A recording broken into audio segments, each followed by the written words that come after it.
turn it over to you, Diana. All right. Do I have permission to share my, yep, I do. All right. So I suspect that you, like me, spend a lot of your time online, on Zoom, staring at a screen all day. And so I'm going to do kind of a short, relatively short, maybe 20 minutes, sometimes it goes a little longer than that, introduction to Agile Fluency. And then I want to give you a chance to ask questions. So since I can't track, I can't look at the camera and look at all your faces in the gallery and kind of know what's going on in my slides all at the same time anyway, if you'd like to turn your videos off and just get some relief for a while, then we can turn them back on when we get to the part where we're asking questions and, when we'll just all be in gallery view and can see each other again. I'm perfectly fine with that. So feel free. All right, so let's get started. So ask me anything about the Agile Fluency Suite.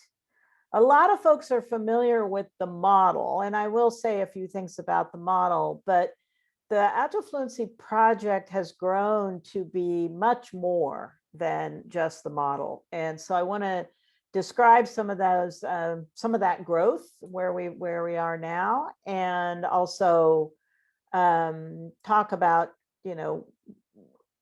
some of the things that we've learned along the way. Also on the front here, we have 2 Twitter accounts. I've got my personal one, which is Diana of Portland. I live in Portland, Oregon.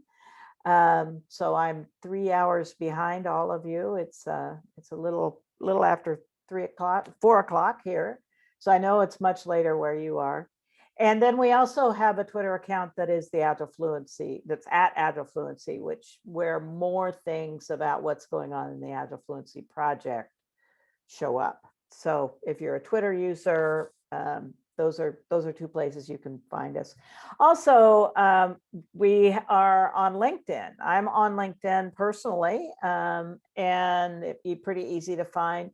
But there's also an Agile Fluency project company page that has about 12 or 1,300 members now. People just spontaneously gone and signed up there. And so it's low volume, but if you're interested in more about, and you want to keep in touch with what's going on the Agile Fluency project, I suggest you go check that out. And I'll talk more about other kinds of resources when I get to the end of these few slides.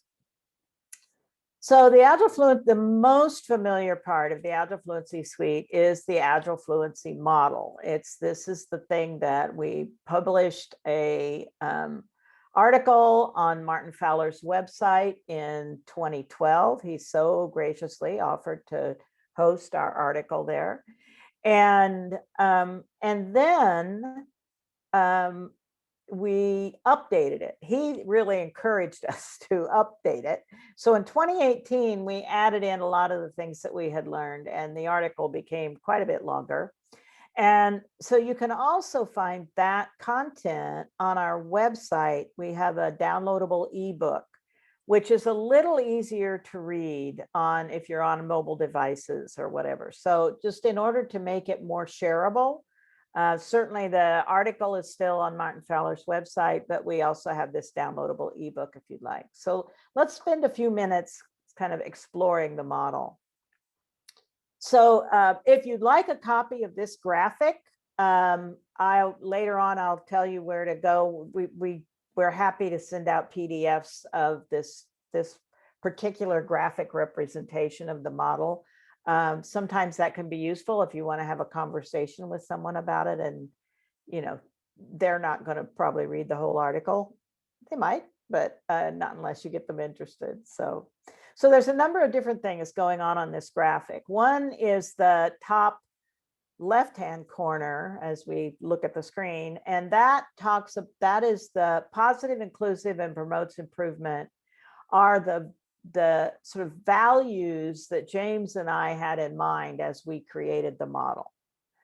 we wanted it to help to be a positive expression of what it could mean to be agile, of what we had seen it mean to be agile, of agile when it really works places. And so that's the positivity of it. We also wanted it to be inclusive. We are not flogging one kind of methodology or framework over any other one. What we're saying is you have the opportunity to sort of choose for your organization or your teams the agile that is the best fit for what kinds of outcomes you need, the nature of your product, the nature of your market, what your customers need, what kinds of ilities you're working on. All of those kinds of things might go into choosing what's the nature of successful agile that was going to best fit your teams. And so it's not a one size fits all. You need to make some choices, but we're not taking a stand that it needs to be this methodology or that methodology. We're looking at sort of all the practices, and what we're really looking for is what are the outcomes that are possible? What are what we call team proficiencies? What do they become capable of when they're doing agile well? And can we see that happening on your teams? So that's the inclusive part. And then the promotes improvement part is, and from the time a team or an organization puts their toe in the water for their teams to start working in a more agile way, how do we make that be a process of continuous learning and improvement and supportive of that? And so those are the three things that were really guiding us as we put the model together and then wrote the article. And the other top corner, the right-hand corner, we're talking a little bit about what do we mean by fluency. So fluency in our world is very similar to fluency in the language learning world. It means that you can routinely speak at a certain in certain contexts that you need language for, right? And so we're saying you have the skill to perform agile in the context that you need agile for. So, and you'll do that routinely, you'll do that with ease. It'll be your default mode of working, not the thing that you stretch into on occasion, but your default mode. And then, with the understanding that actually comes from investments, and particularly an investment in learning and in continual practice is how we get to fluency. And whether we're talking about language fluency or fluency with a musical instrument or fluency in agile, that process is the same. It's practice and it's an investment in learning. So that's what those two corners are about. So then moving into the sort of the core of the model, the graphic in the middle, we give a nod to the fact that there are teams out there that we call pre-agile, that for whatever reason, their organization has not seen the need to move to a more agile way of working. And if that's working for you, that's great. And you can sit with that, and we're okay with that. Actually, we're not very interested in it, so we haven't gone to great lengths to describe it.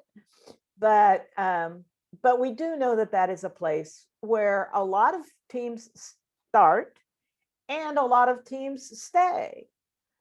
But there are also teams and organizations and leaders who recognize that being in that pre-agile space where tasks are handed out by managers and integration happens in a big bang at some point or another, and we see if all the things we've been building all fit together, and they often don't. And it's more of a phase development process.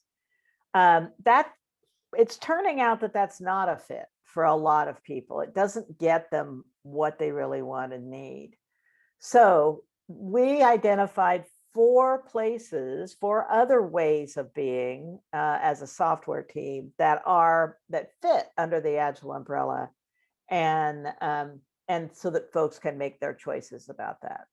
So the first shift we make is really what we call the Agile fundamentals. And this also is a fine place for teams to just get this far and develop their fluency here and stay here. It means shifting to more of a team culture, more working collaboratively, as opposed to a group of individual contributors who are all working independently and then cooperating. We're looking more at a collaborative way of working here.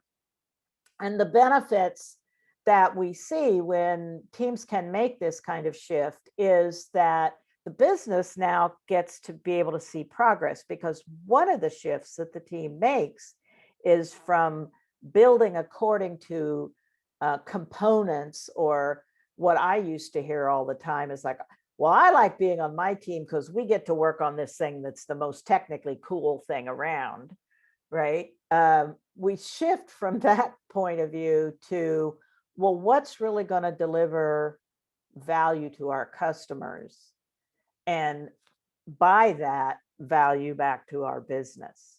And so that's a fundamental shift in this, working more collaboratively toward producing value, and keeping that as the thing that we're keeping in mind. We also we're learning to work in smaller chunks, so that if new information comes in about what the customer needs and values, our leaders can ask us on the team to redirect our efforts, and we won't have lost too much, right? If we're constantly moving along in small bites and keep building, and then we get to the place where, oh, no, not that way, now we need to shift direction a little bit, we can take most of what we've built and head it off in a new direction and not have lost too much momentum. And then finally, working on the most valuable thing. In order to do this, particularly if you haven't been working in this way before, it takes some investments on behalf of the organization. The leaders in the organization have to decide that they're going to enable the teams to do working in this way. And so we've got a list of investments there: full-time team members, a workspace for the team, whether that's a co-located workspace or virtual. In the past year, they've all been virtual. So we've been really focused on, do you have all of the environment, the online environment you need to work well together? It's heartbreaking for me when I go in and I talk to a team and it turns out they've got a great place where they can all see the code, but they can't see each other. And it's really hard to work as a team when you have no visual cues from the other people on your team. So, making sure that there's a really complete workspace environment for the team, and investing in what it takes to get that. In order for teams to work on the most valuable thing, the business has to tell them what that is. Teams in focusing zone teams won't know what that is by themselves, at least particularly not in the beginning when they're maybe new to the domain or whatever. So they need somebody there to tell them. And now in Scrum, they call that a product owner. In other methodologies, they might call it other kinds of things. I worked in one organization where that role was played by a job title that was called functional analysts. So we just call it business representative, and it's kind of a generic term. But that person has to be available, or that role, people, maybe more than one person playing that role, has to be available to the teams in order for them to know how to direct their work and what has the most priority for them. If we're moving from individual contributors to working as a collaborative team, we probably need some coaching around that. And we definitely need managers that understand that this is a different world and that you manage teams differently than you manage groups of individual contributors. So there's usually a component of management training to sort of help them get up to speed. I personally like to start with that so that when we start the teams, the managers are already prepared to be supportive. A lot of folks do it the other way around. That's not my first preference, but in either way, managers need to be given support and training in how to manage in the Agile space. Some of the methodologies that we've seen be effective here are basic Scrum, Kanban for the nature of the work that goes on in focusing teams. I've seen teams that went to the manifesto and just built their own from taking things out of the Agile manifesto and saying, this is how we want to work here, design their own methodology.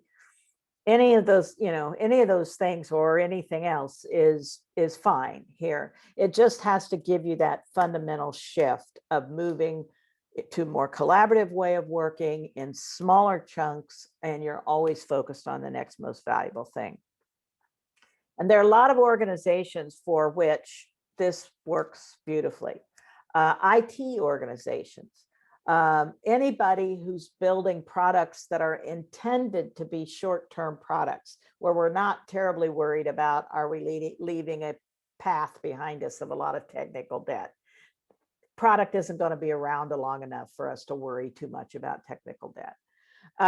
Things like that focusing teams can be a really good match for that kind of work and organizations that need that. But not everything. Not every organization needs that. Some need something more. And for those, we start talking about a lot of the XP practices, and we move into the delivering zone, where teams are more able to kind of accomplish that, giving their business representatives the opportunity to release at will. Whenever it seems like we've got a valuable chunk of something that the customers could use and really would appreciate, we can deliver it because we're still building in small chunks and we're integrating as we go along. We're doing maybe continuous delivery into an internal environment so that at any point the business representative can flip a switch and send it out external. And working in this way with other team members allows us to see obstructions early, anything that might be getting in the way, anything that might be creating defects. These are the teams that we see getting pretty close to that very low or no defect, wonderful state of being, because the shift that it takes to do this is a shift in engineering skills. So the investment here is in having the patience through the learning curve that happens when we're taking on those kind of new skills. That's sort of a productivity dip, but then also incorporating more cross-functionality, where a focusing team might be, minimally cross-functional in that they may have a bunch of developers and maybe a couple of testers and maybe somebody, they've got a relationship with the product owner, and they may have a technical writer to write training documentation or something like that. That might be that cross-functional team. In delivering now, we're seeing more need for DevOps participation in the team, UX participation, and other folks who might be part of the cross-functional team. And so then the big need here is in technical training and mentoring. Doesn't always mean you have to go outside and buy that. You can figure out how you can kind of mentor across teams. The people who are strong can help the folks who are not as strong. But there are a lot of different ways of accomplishing that. But in the delivering zone, that's what we're looking at. We're looking at really upskilling so that we can do this very rapid development. We're delivering on the cadence that the market wants to receive. And so we look at things like the DevOps movement and extreme programming and those methodologies, any of the technical methodologies that help a team develop more of those skills. Most teams that I have run into fall into one of those first two categories. But there are teams, and very often there are R&D teams or teams working for an organization that is really working on breakthrough products or cross-function or disruptive products. They need something more than that. And so now we move to what we call the optimizing zone of Agile Fluency. And this, of Agile Fluency. And this is actually what gets sold as Agile. That's why we call this one Agile's Promise. Whereas the first two are the fundamentals and how to work sustainably over time. This we call the Agile's Promise, because this is what is sold as Agile, though it's more rarely delivered. But this is where there's completely cross-functional team, everybody in the team that's needed to get the product out the door. Jim and I both at different times worked with the same team in an organization that made mass spectrometers. And so the team built the internal software that it embedded into these mass spectrometers.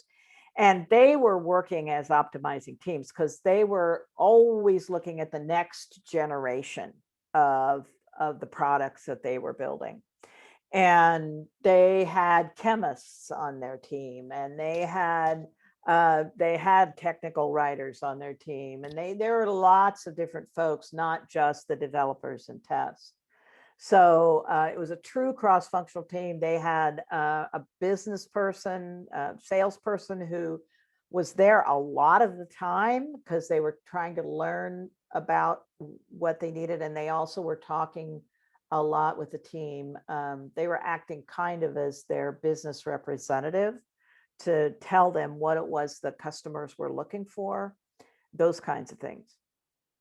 So the optimizing teams have the advantage that they then, because they've got everybody there that's needed to get the product out the door and test it in the market, they can make excellent product decisions because they don't have to wait.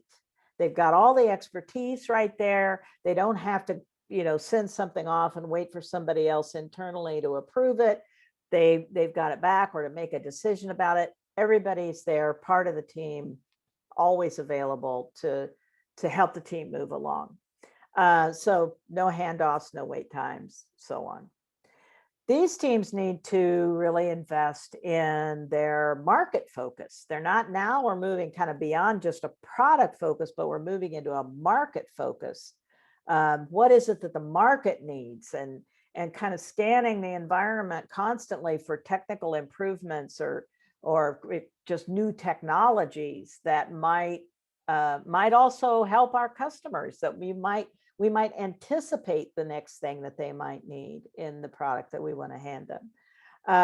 Again, that business expertise is in the team. That often means we have to hire more business experts. So there's some, that's why we call it organizational structure shift. The nature of the organization may start looking differently if they are supporting these teams, optimizing teams. And the team owns the business. The team may have their own budget, and management's going to need a lot more coaching here, because now the managers, not only the team members, but managers need to be working cross-functionally, because they've got to be clearing the path, clearing any kind of obstacle that might get in the team's way. And in order to do that, they probably are needing to work laterally across the organization. IT and software development is going to need to be working with marketing and HR and facilities and whoever else is needed to be discussed with in order to make it possible for the team to keep moving very fast. These teams can get way ahead very quickly if they aren't getting all the support that they need. So in here, we are starting to look beyond kind of the classic what we think of as agile methodologies to some additional thinking that's been brought into the agile world, like lean startups and lean software development and design thinking and beyond budgeting, because the teams are doing their own budgeting. They may need flexibility with that. Those kinds of things now become part of what we need for these optimizing teams. And then the next one is, so we see maybe, I don't know, 15%, 10 or 15%, maybe even less of teams that are optimizing teams. Like I said, most teams fall into that focusing or delivering arena. But we have one final zone that we have identified so far, and that we call the strengthening zone. And here we're moving away from a market focus to a health of the business focus, even at the team level. And so teams that are in the strengthening zone are actually inventing new practices. They're contributing back to the community, contributing new ideas back to the community. They are thinking cross-organizationally about what is going to be best for the health of the whole organization. So they may learn to think more in terms of like complexity theory and organization design and within the team, right? Somebody in the team in the delivery zone may be benefiting by somebody else who's working on organization design, but now that skill has moved into the teams as well. And it may require some alternative governance structures. Strengthening teams almost always exist in relatively small organizations. I have not seen a very large organization that can support strengthening teams. The communication overhead is too great. And so there's, we don't say what you need to strive for is to get all the way through the model to the end where it says strengthening, because that is absolutely not a place that most organizations are going to be comfortable if they have teams in there. So, and you'll notice there's a little tailing off to the side of the strengthening zone. And that is probably from your point of view, it looks like this. That is because we're beginning to see some practices and some teams having proficiencies that are not represented in the model so far, that may have more of a societal or a community focus to their work, as opposed to a feature or a product or a market. So, so we don't know enough about that one to really describe it yet, but we think it's out there. So that's the Agile Fluency model. There's a whole lot more about it. Jim is actually writing more about it in his the second edition of his Art of Agile book. So there's going to be more information there about the model, but that's the general overview. So what we look at in this model is how to, and when we want to talk with leaders about this model, is we want to connect with what are the kind of business benefits that companies can get by having teams in these various zones. And so this is an example of one of the sort of auxiliary materials that we've developed so that folks can use it as a conversation piece beyond just the model. So beyond the model, we also developed, after people asked us, well, how do we know where our teams are and how do we implement this in our organization? We created the Agile Fluency Diagnostic, which it will probably come as no surprise to you, is just, well, it's not just, it is an opportunity for the team to have a very robust retrospective reflecting on how they are doing and what their current level of fluency is. And then they compare it to where their organization has said they'd like them to be. And then we start talking about what the team might need to make that shift. So it's very different from a lot of the team assessments that are out there. And in that, it's very much focused on the team reflecting on itself, not somebody else telling the team how they're doing. but the team is coming up with this by themselves. And maybe Palumbi can talk a little bit about how this has worked in his organization. And then finally, because we are working a lot with coaches on how can they incorporate these Agile Fluency materials into their own practices, whether they're internals or externals, we've also developed something we call the Agile Fluency Improvement Cycle. And this is a guide to how do we start having those conversations with leaders? How do we begin to interact with the teams? And then how do we use that information to help us build one of those, an investment plan that will help the teams achieve the kind of fluency that they're being asked to perform in their organization. So lots of resources out there. As I said, we've got the free downloadable ebook. I will make these slides available to you if you like. You can explore our website. There's a lot of things on our website. We've got some blogs, blog posts. I wish there were more. I'm hoping there are more coming soon. If you want to be on our newsletter and know when new things are created, you can, if you go to the contact us, that gives you an opportunity to sign up for our newsletter. We don't send our newsletter to anyone who doesn't reach out to us and tell us they want it. So, so that's why we have that there. If you'd like to see the progress on Jim's book so far, there's a link on this slide for that. And also we have workshops for the coaches that I talked about who want to incorporate the Agile Fluency materials as part of their work with organizations. And so you can find out more about our workshops at that link there. And we have some of those workshops are coming up soon. We've got an English and a German one that's sort of suited very well for Central Europe and east of Central Europe, coming up starting May 27th, and then more across the US and into the Far East and Oceania, good times for that's starting June 10th. And as you could tell by the time frame of these workshops, they're rigorous and robust, and the feedback we get from people who go through them is they love them, because we've taken everything we know about making learning opportunities really learningful and put it in there. And then we also have every month for free town hall events, and we have them at 2 different times. We have them for us on the West Coast, it's a Thursday night and a Friday morning. And so pretty much anybody around the world can find a town hall that can fit for them. And those events, we just get together and we talk about whatever's on people's minds. Sometimes something about the Agile Fluency Project comes up, but not always. Last time we talked about using hand signals in online meetings.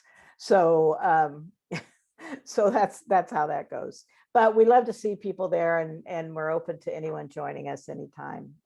Again, they're free events, so feel free to look at that. And all of this kind of information, along with a lot of other stuff, is what you get in the newsletter and that you can find on our website. So is there one more? Yes. All right. So now let's move into the Ask Me Anything. So the rest of the time, I am available for you to just ask whatever questions you'd like. If you have questions, please put them in the chat.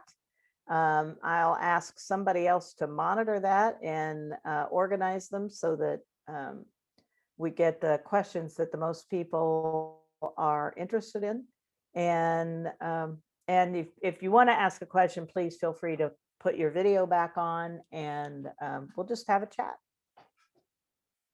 There's not so many of us that we can't just everybody go off of mute, and unless you've got like chainsaws in your background or something, or really unhappy crying babies, that makes it hard to concentrate. But other than that, a little bit of noise. Kid sounds don't bother me, and I just soon that's all be able to react with our mute buttons off and have a promise to conversation. mute if screaming daughter Yeah. starts up.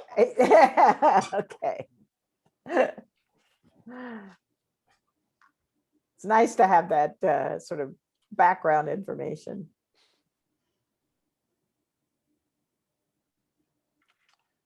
So who has a question? So I had a question. So it seems like it's increasingly common that, I guess because Agile is kind of crossed the chasm, as it were, that it's increasingly common that places say they want to be Agile, but they seem to just want to be able to say that they're Agile in some sort of vaguely convincing fashion. Yeah. And not actually adopt it. Right. Do you both have thoughts on how you detect that? And also, is there any overcoming that, or is that just Yeah, actually, that is one of the ways that I use the model, is if I'm talking with someone and they're telling me that their organization is Agile, I'm familiar enough at this point, and have been for a while, it didn't take that long to get there, familiar enough with the article and the information about, beyond just what you just heard, but the deeper information about what does it take to be a really well-functioning focusing team, what does it take to be a really well-functioning delivering team, that and all of those things are couched in sort of observable terms. Your team is making progress in its proficiencies around being a focusing team, for instance, if you can see a certain number of things. That's that business benefit sheet is another place where you can look to for that. And so I can just start asking, so your teams, on your teams, are people, fully assigned to one product or one part of a product, or how does that work in your organization? And if I start hearing, oh, well, we've got team members who are 40% on this and 50, then I already know, right? I already know. If I say, how many teams, if they tell me they're doing Scrum, how many teams is each Scrum Master responsible for? How many teams is each product owner responsible for? Right? So I could just start, asking questions like that. And by using the clues, how often does your teams do retrospectives, and how long do you generally give for a retrospective? If I hear, oh, well, we do all our retrospectives are half hour and we do it all in Confluence, and then I know, it's like, okay, well, there's work to be done here.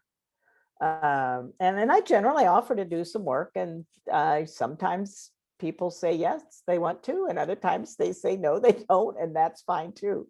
Because I'm only interested in working with folks who really want to have great teams and who are creating an environment where teams want to be great within it. And because I know that's where the greatest chances of success are. And I'm at this point in my life, I'm not interested in tilting at windmills all that much anymore. I want to work with teams that I know can be successful and have that great feeling of being a really great team together. So that's what I do. I can't advise anybody else on what to do, but that's what I do. Thank you. Yeah. Diana, you mentioned that most teams are in the first two stages. Right. Is there, do you know of things that could trigger a team that maybe moves from stage one to stage two back to stage one? Like, are there trends for those kind of maneuvers? Absolutely. So one of the things that Jim is adding in the book is an observation that we've made. You know, we get asked all the time, is the Agile Fluency model a maturity model? And it's not. It's a model of how do you find the best fit of cluster of proficiencies that your teams need in order to produce what you need for your organization, right? So there's no real need to move through what we call them zones, because we think of it like bus zones, right? You have to go, if you're in zone 1 and you want to get to zone 3, well, you have to go through zone 2, but you don't have to get off there, right? You just have to stay on the bus, right? So if a team is in zone 2 and well functioning in zone 2, the way that they might end up kind of getting more focusing zone-ish, right? They're a delivering zone team, they're doing really well.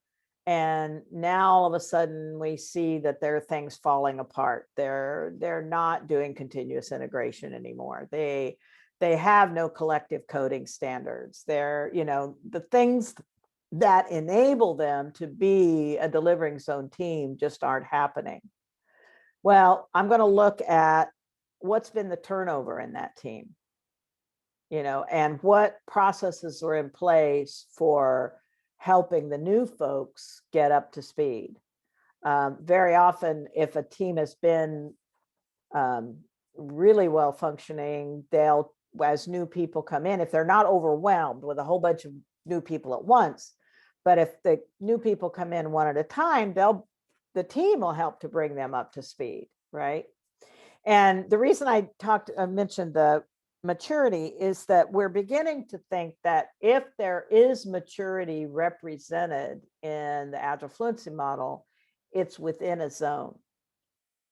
You can be a more or less mature focusing team, or a more or less mature delivering team. And one of the hallmarks of a team that is very mature in its zone is that it is capable of doing all the skilled proficiencies that are required for that zone, whether or not their coach is present. And even when there's turnover, they will bring the new folks up to speed. So those are some things I would look at. Has there been turnover? If so, how much? How often? Has it, you know, have we just completely got a whole new group of people who are now working on the product that somebody else is working? Maybe there's only one of the original folks there left or something. They're not going to be able to do what needs to be done to bring everybody back up to speed. That's interesting. I think I have seen, at least on one of my teams, where an individual can move a team into the next zone. So Right. like forward. I mean, I guess it's possible backwards too, but Yeah. I've seen a single individual lift Yes. all of the maturity because of their experiences and, you know, their Yes. way. Absolutely. Absolutely. I mean, it's a tough job to give them to do that. But yeah, people who really have been working in that way for a long time, they understand the benefits of it. They know what kind of a workplace and what kind of a team climate that creates. They'll want to bring everybody else up to speed. People who have worked in really well functioning teams, particularly delivering or optimizing teams, always want to work in that kind of team. If they leave the organization, it changes your whole career. And I've seen that in other instances than just software teams, other kinds of cross-functional teams in other part of the organization. If they've been in that kind of really high-performing, highly mature in the things that they need to do, team, that they always want that back. I worked in an organization one time where it was a government agency and it was program administration teams. I mean, they were still knowledge workers, but they were very different. It was very different from software. And they weren't getting the results they needed. And so some colleagues and I worked with them, and they decided that what they wanted was at the time we called them self-managing. They were basically self-organizing cross-functional teams. And they reformed themselves into that, and they were loving it. I mean, they were saying, you know, this. Some of my stories about best job ever come from that experience and similar ones. And that went along for a while. I mean, they would say things like, I can't wait to get to work on Monday morning. We've got this cool thing we're working on. I really want to get back to it. Love spending time with my family, but I'm not at all dreading going back to work on Monday. I really want to get there, that kind of thing. And then higher up in the organization and the agency, there was a change in executive leadership. And the new person took one look at how these program administrators were working and said, I don't understand that kind of work. We can't work that way anymore. And they broke up all the teams. And I was, you know, I felt bad for them. But, you know, I had moved on by that time. They didn't need me anymore, and I had moved on. I ran into a couple of them at like the grocery store, different places just out in the community. And and I said, you know, well, so what's happened to everybody? And they said, well, some people have been distributed back to doing other things.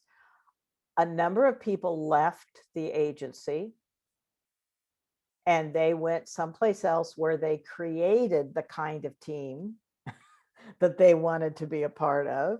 Other folks were looking for those kinds of teams. And they said, you know, now that we've been on a team like that, we're just not satisfied working anywhere else.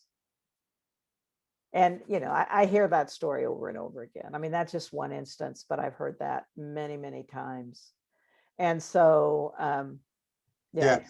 Anthony, Nick, Mark, and I think essentially started PhillyXP because we were getting together and talking about how enjoyable our time together was, and like, you know, we just needed a place to create more people that, you know, wanted to talk about and be like that and learn how to be like that. So I totally get it. Yeah, that's why that's it, from my part, was my motivation to creating the Agile Fluency model, is because I want to know who's working in those kind of teams, and those are the kind of people I want to be working with. So it gives me a way to know.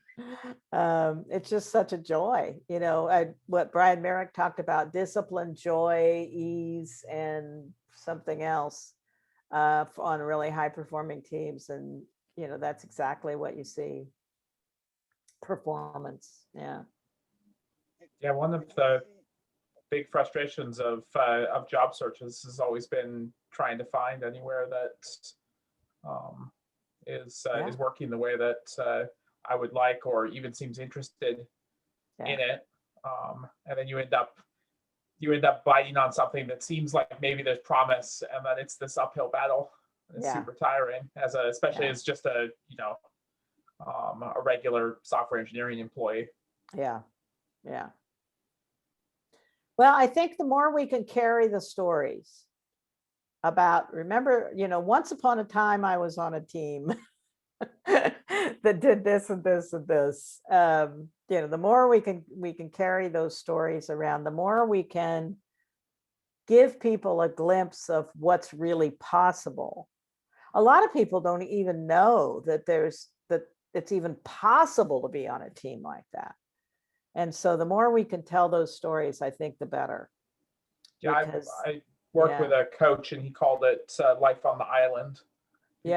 People don't understand life on the island until they visited the island. Right. Yeah.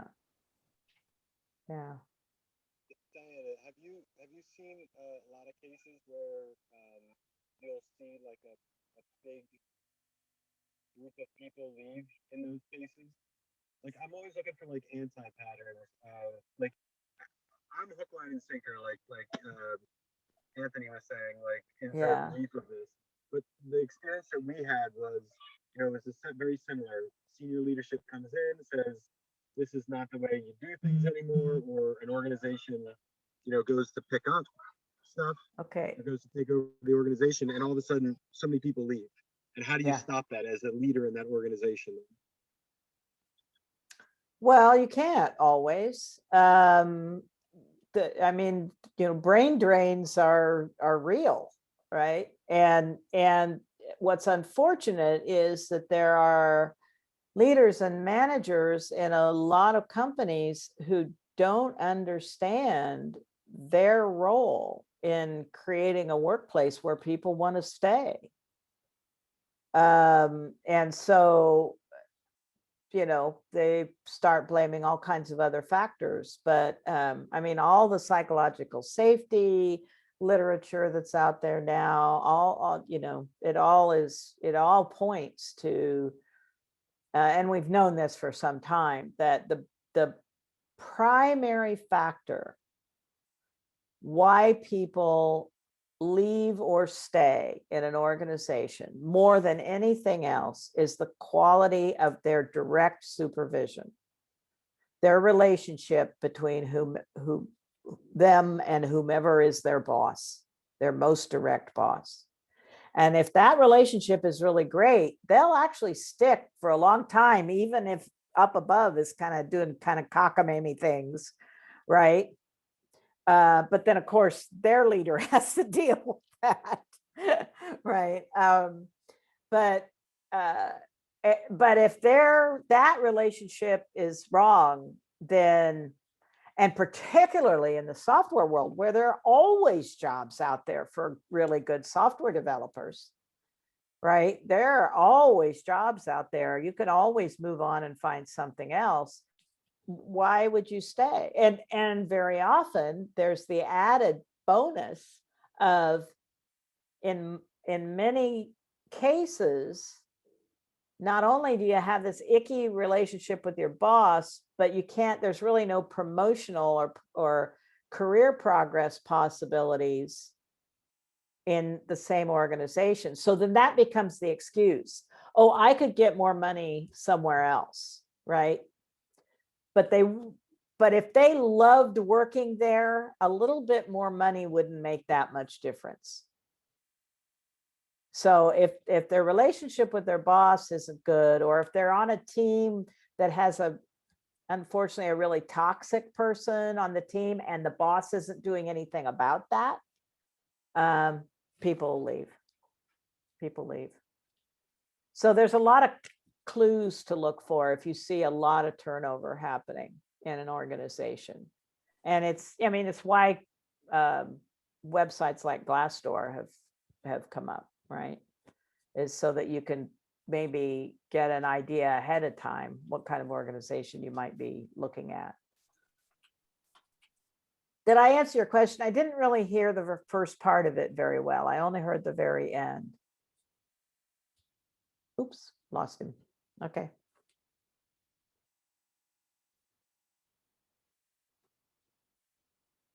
Who else has a question?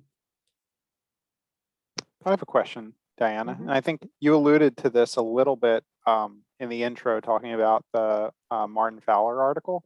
But could you talk a little bit about what changed from 2012 to 2018 and maybe some of the impetus for what changed in the model?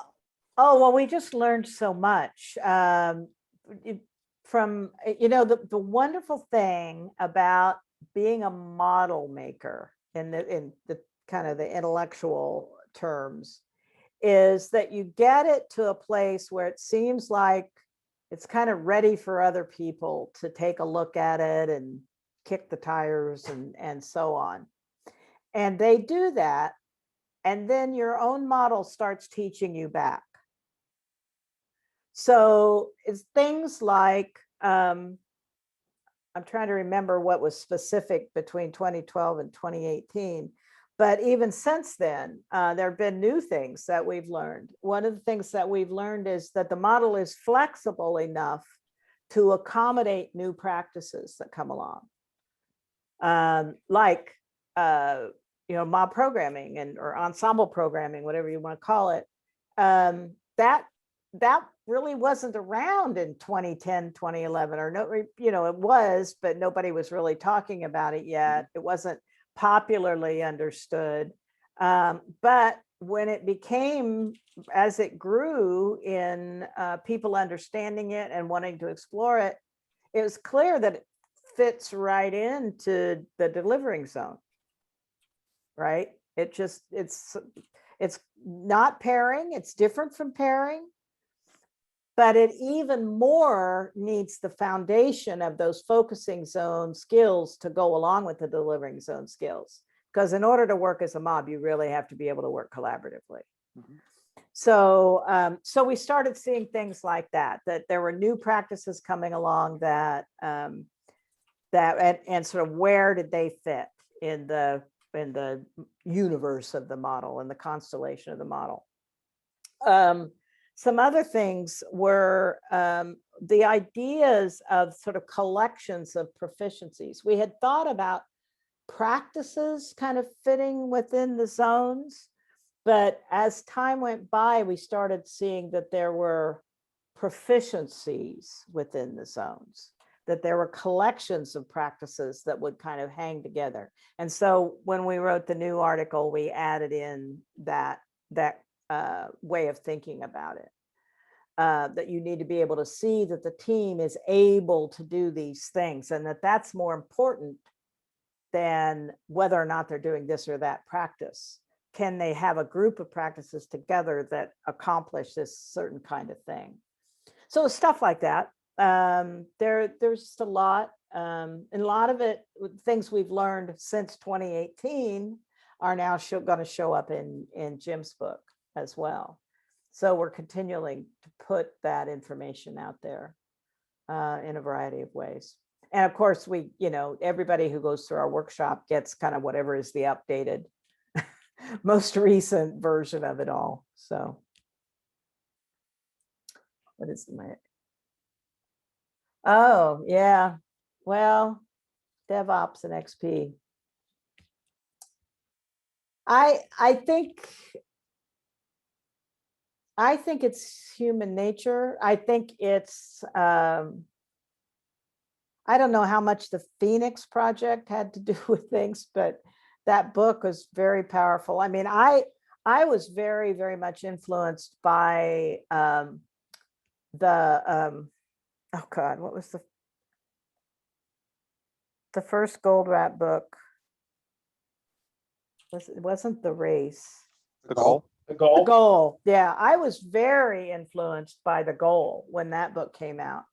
And the subsequent books that happened before I ran into the Agile world, and because I didn't come into the Agile world until like 1999, 2000, and I was already doing this other work, and those were very, very relevant, and it helped me to kind of see how it all fit together in a way, because it had a story to it and so on.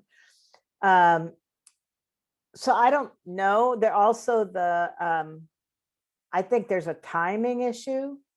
DevOps and Accelerate and the other, Phoenix Project and the other books that are promoting DevOps came out at a time when the ground was kind of fertile already for these wild and crazy ways of thinking about software development. Agile, XP in particular, had the hard job of kind of weaning people away from the assumption that waterfall phase development was the only possible way that you could build software. And there were books, but they were engineers' books. They weren't books that painted that picture for a broader group of folks.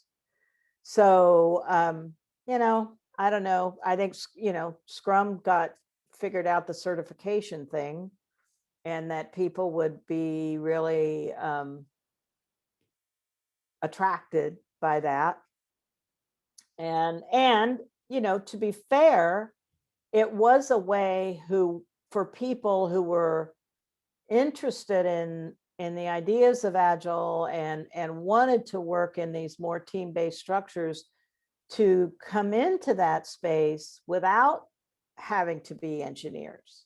So it gave people who wanted to be scrum masters or product owners or, you know, other kinds of roles a way to do that without having to have been a tester or been a developer.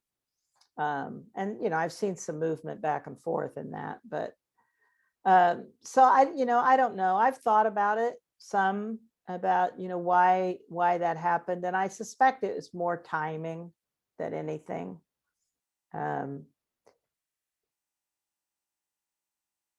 You know, they always say that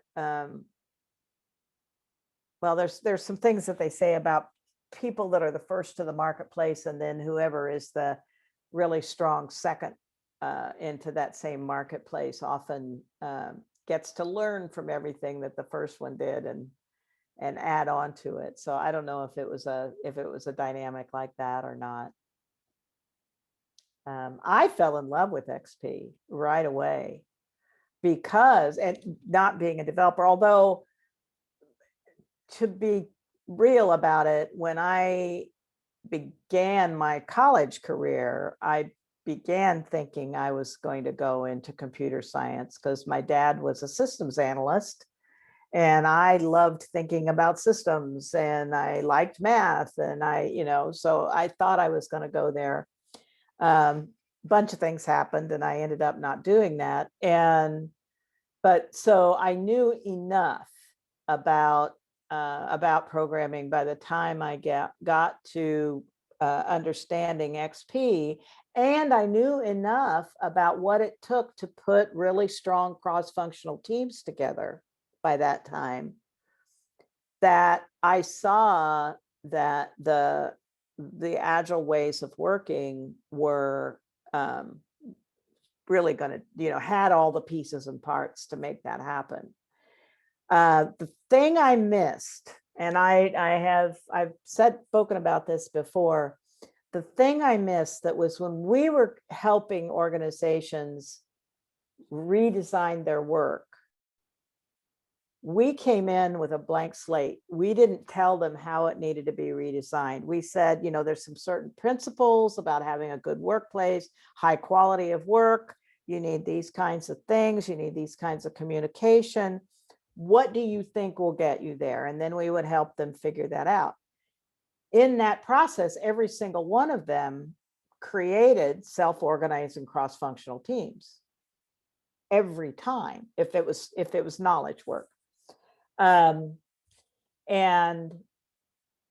I had a little brain fuzz and I forgot that when I found XP. I just thought, this is so cool, everyone should know about it.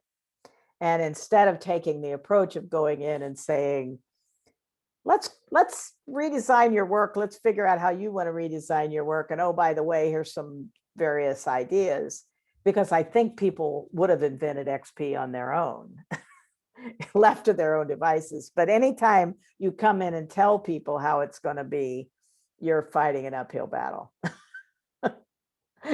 It was no longer their choice. So now I'm much more, I shifted gears after a while. And in my style of coaching or coming into an organization and helping with the transition, I'm much more laissez-faire about that. I'm much more like, let's focus on the outcomes you want, and let's figure out what we need to put together to get those outcomes. As opposed to saying you must have a cross-functional team and you must do this and you must do that. Let's figure out what the business needs are and the customer needs are and the developer needs are to have a good workplace. And then let's build a way of working from that. And that seems to work a lot better. And working with the managers right away. That seems to work the best. I need to put my glasses back on if I'm going to read the chat.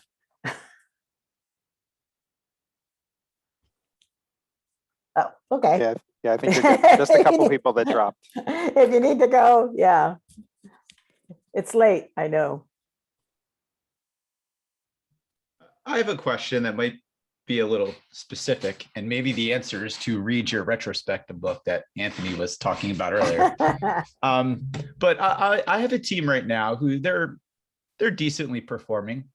I think they could be a lot better, but I think they kind of squander their retro a little bit. They basically look at the retro and they essentially look at 2 data points. They say, did we get all our story points done? And then how do they all feel? What's their gut feel? The problem is they often, for the first half of their iteration or even more, they're dealing with interruptions. They're thrashing around, and honestly, it's not the best performance. And then what they do is towards the end of the sprint, they buckle down, they start saying no to all the distractions, they get all their work done, and then they feel great in the retro and everything's perfect. And I'm sitting here looking at this as a manager going, you're breaking your backs at the end of the sprint. This is not sustainable. But I'm struggling to kind of get through to them. So I've suggested to use, we should collect some more metrics. We should look at number of interruptions. We should look at how many times a story is going backwards on the board and try to collect some more of the process data instead of worrying about the result. And I'm struggling to get through to the team on some of those things. So do you have any advice on how, maybe what metrics I could propose that they would be happy with? And how would you kind of handle this situation to help this team like get better? Because generally I like the team to be self-organizing and I don't want to tell them what to do. But I just see so many opportunities for improvement here that I feel like would come out of the retro if they would if they look at more than just the outcome of their iteration. Okay. So the first thing that I would do is I would eliminate the word should, and particularly any instance of they should from my vocabulary. Fair enough. And very often, if you just substitute could, you could do this and you could do that. Here are some opportunities for things you could try, and I'm here to support you if you want to try any of them. That's a different way of going about it. I always say I'm not in the convincing business. I don't try to convince anybody of anything. What I do is I share what I know, I share my experiences. So if you could maybe talk to them about, yeah, they're doing okay. Do they have any desire to be truly great? Do they have any desire to be the kind of team where everybody's really eager to come to work and it seems like it's going to be fun to come to work and meet the challenges there? This may be a group of people who never even thought that was possible at work. And so just getting the work done might feel like a big win to them if they don't know that anything else is possible. Sometimes if you know some folks who have teams that are performing more in the way that you think this team could benefit from, maybe a field trip or a get together to sort of say, let's go see how other folks in other companies are doing this. There's another thing. There's if you go online, there's and I wouldn't go in and suggest metrics. I wouldn't do that. If they want to look at different things, they'll figure out what metrics they want. Okay. Right. Let them do that, because then they'll own the metric and they'll be much more likely to be happy with it. So, but what you can do there, my son, Willem Larsen, is a Agile coach. And if I do say so myself, a really stellar one. And he's written a bunch of blog posts. And if you Google Willem, Willem Larsen, and tripe, TRIPE, he's got a blog post. It's actually on the Industrial Logic site, website, where he kind of outlines, like, so you could go into that team and then they say, oh, well, we're doing great. We finished our work and, or we got it all done. And so everything must be fine, right? So TRIPE stands for tools.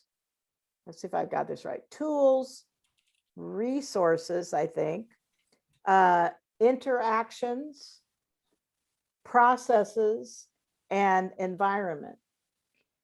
So are your tools everything you need them to be? Are the resources you need to get your work done everything they need to be? Are you having the kind of interactions that make you really happy as a team? Are you really, interacting in a way that makes you really glad to work together? Are there even any little small annoyances that could maybe be fixed? How's the process go? Is this process of kind of being interrupted a lot and then not being interrupted, and then getting out of the interruptions later on? How's that working? I mean, I like the Dr. Phil question. How's that working for you? Right? And then do you have everything in your work environment that you need to feel really good about coming to work and working together? Right? If they can answer yes to all those questions, that, or even if they're prevaricating a little bit, then there's really not any, then they don't want to be great, and there's probably not a lot you can do. Just be happy that they're finishing their work, and but if you can give them some of those opportunities, he's written 2 or 3 different blog posts. If you go to that website and then you sort of click on his name, you'll see the other ones also pop up. And he's got other writings out around where he's really focused. He focuses a lot on how do you help teams move into greatness. That's kind of one of his themes. And a lot of it is about using the retrospective or the retrospective process to get there. So I'd start looking for some things like that and look for some questions you could ask, not things that you can offer that you think they should take you up on, right? But how can you ask them some questions that will get them thinking differently about their work and maybe open their eyes to what it could be like? Or, if there's somebody around, I mean, out here on the West Coast, Hunter Industries, which is the place where they first started doing mob programming, they have kind of an open door policy, and they invite other folks to come and see how they work. Anthony Palumbi, you've got your hand up. Yeah, I wanted to, I guess, float the idea and get your thoughts on it, Diana, because I guess I took a more of an aggressive line with one of my teams that was having a similar issue. Yeah. Where we, the only thing that I asked come out of every retrospective was that there was a public experiment. So you must have something that you're gonna try for the next sprint after this retrospective. So for my teams, it was a bit of a game changer. Again, probably a little too forceful, right? Because it was kind of a mandated thing, but it did change their approach very much so. And then the public fact of it too was a good one because other people could see it. Right. No, I think that's great, actually. And I think as a manager, you can say, if you're not identifying an improvement action, then you're not really doing a retrospective. You're just being self-congratulatory, right? So, so I think saying that and just being really blunt about, I don't believe in perfection. You're not a perfect team yet. There's got to be something you could improve, right? I don't care if you're getting all your work done. There's always room for improvement. That sort of thing, depending on the people involved, can work really well. You know, it's with, I know some teams where that would demoralize them. They would just go into a spiral where they was like, oh, he hates us, he doesn't like us anymore, you know. But not every team. Some teams will just rise to that challenge. So it's also about knowing the people that you're working with and what they can take, and what they'll respond to, and getting a sense of that as to how to deal with them. I think my approach tends to be more consultative, right? Because that's the role I'm usually in, right? As opposed to, you know, when I am in a more managerial role, I am more direct. But I still don't shoot on them.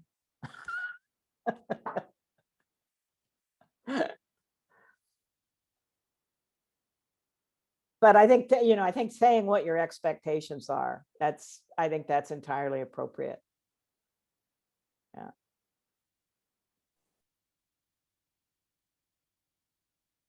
Thank you for that, Anthony.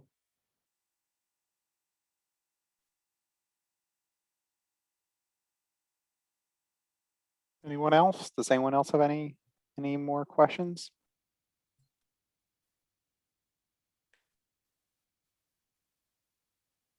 Okay. All right. I guess, yeah, if there's no more questions, we can, it's about 8:30 here on the East Coast. So yeah, it's getting late. So, you know, if anybody, if you want to get our newsletter, go to our website. Down in the bottom, there's a place where you can click on the contact us, and there's a little checkbox, and you can give us your email address, and we'll make sure you get on the newsletter. Mostly it tells you when new things come out of the Agile Fluency Project, but a lot of it is links and things to blog posts or writing that people who are in our current group of licensed facilitators, there's about 90 of them, that they have recommended or that they've written themselves about coaching, about managing teams, about everything having to do with creating a better environment for folks who are doing Agile to thrive. So there's a lot of, it's kind of a collection of those kinds of things. And then there's a calendar about upcoming events. And then we also talk about new things that we're creating there. So that will be the first place. When and if we get to the place where we can play the Agile Fluency game again, that'll be the first place that you'll find out about that. So if you have an interest in knowing that as soon as possible, be sure to sign up for our newsletter. Or if you want a copy of that graphic, that's the place. You go there and there's a little text box and you can just put in your request, say I want the graphic, and we'll send it to you. yeah, I think a few of us got to play the game with James. And yeah, now that I've played it once, I need to play it again. Yeah, it's an awesome game. Yeah. Great. Well, thank you so much, Diana, for joining us. You're welcome. Today. I know my pleasure. Thanks very much. When we started this group, you were on the wish list of people we wanted to speak. So great that we were able to do this. And for everyone else, I think I've been talking to Diana for months now, right? I mean, it was probably last fall when we first spoke about her coming to join us. So I'm really excited that we were able to do this today. Yeah. Yeah, well, ask me again sometime in the future and we'll do an Ask Me Anything just about retrospectives. That could be fun too. That sounds great. All right. All right. Thanks everybody for joining us. Thank you very much. Bye all. Thank Take you. care.